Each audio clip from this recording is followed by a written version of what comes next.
अस्सलाम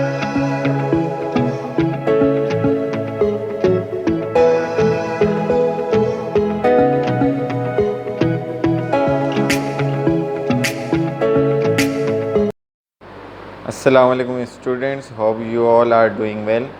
जैसा कि आपको मालूम है कि हमारा issuance of shares and debenture का टॉपिक चल रहा था और आज हमारा इस चैप्टर का 7th लेक्चर है और इस 7th लेक्चर के अंदर हम एक बहुत ही इम्पोर्टेंट चीज़ डिस्कस करने वाले हैं जिसका नाम है शेयर्स इशू परचेज कंसिडरेशन। यानी कि इस लेक्चर के अंदर हमने ये देखना है कि जब भी हम शेयर्स इशू करते हैं सिर्फ पैसे के लिए नहीं, सिवाय पैसे के, यानी कि पैसों को आप साइड में रखें। यानी कि जो हमने केसेस देखे ओवर सब्सक्रिप्शन के, अंडर सब्सक्रिप्शन के और ओवर सब्सक्रिप्शन के, उसके अलावा जो शेयर्स हैं वो किस किस चीज़ के लिए यूज़ किए जाते हैं। अब यहाँ पर एक चीज़ है कंसिडरेशन। कंसिडरेशन का माना बेसिकली है क्या? कंसिडरेशन का मीनिंग होता है कि किसी चीज़ की वैल्यू अदा करना है। ठीक है ना? कंसिडरेशन का मतलब होता है किसी चीज़ की वैल्यू अदा करना, कि किसके बदले में आप कितना पैसा अदा कर रहे हैं। ठीक है जी। ये कंसिडरेशन का वर्ड जो है बेसिकली वो बिज़नेस लॉ के अंदर भी यूज़ किया जाता है। तो अब वो कह रहे हैं कि shares can be offered against purchase of different types of asset like machinery, equipment etcetera. Similarly promoter also accept shares for providing services to the company. यानी कि ये जो आपका अल्लाह भला करे कि क्या होता है कि जितने भी एसेट आप ख़रीदते हैं, मशीनरीज़ हो गई, इक्विपमेंट्स हो गए, उसको ख़रीदने के लिए प्रोमोटर जो कंपनी को बनाने वाले होते हैं उनकी सर्विसेज के अगेंस्ट भी आप शेयर्स को क्या कर रहे होते हो? इशू कर रहे होते हो, क्योंकि वो कंपनी को बनाने से पहले आपको तमाम तरह की सर्विसेज प्रोवाइड कर रहे होते हैं।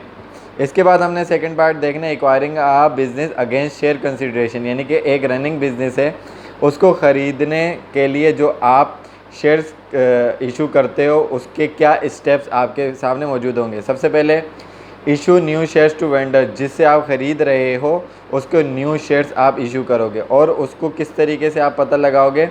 Asset minus liabilities is equal to capital, जो बाकी बचेगा उसके लिए आप शेयर्स इशू कर देंगे।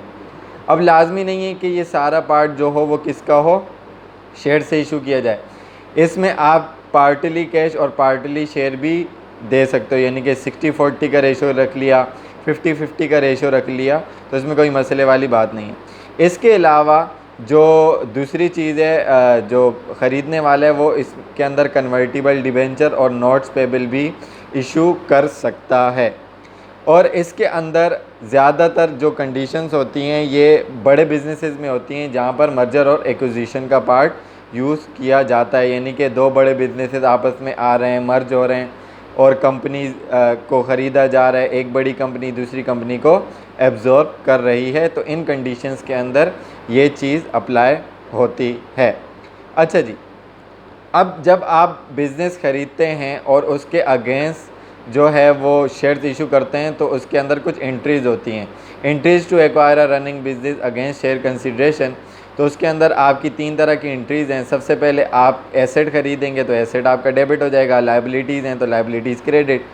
दोनों का जब आप डिफरेंस लेंगे तो वो अमाउंट वेंडर को पेबल वो पे करना पड़ेगा, यानी कि वेंडर पेबल आ जाएगा। ठीक है जी। इसी तरीके से आप इसकी नरेशन बना देंगे to record purchase of asset. जब आप सेकंड एंट्री बनाएंगे उस वेंडर की जितनी पेमेंट बनती होगी उसको आप पे कर देंगे और शेयर्स इशू कर देंगे तो शेयर कैपिटल आपका हो जाएगा क्रेडिट। अगर आपने शेयर ज़्यादा का इशू किए, 10 का शेयर था 12 का शेयर इशू किया, तो ये आपका प्रीमियम हो गया, तो प्रीमियम के नाम से क्रेडिट साइड रिकॉर्ड होगा। बट इफ़ आपने शेयर कम का इशू किया पार वैल्यू से तो वो डिस्काउंट हो जाएगा और डिस्काउंट आपका कैपिटल लॉस है वो डेबिट साइड पर रिकॉर्ड कर दिया जाएगा।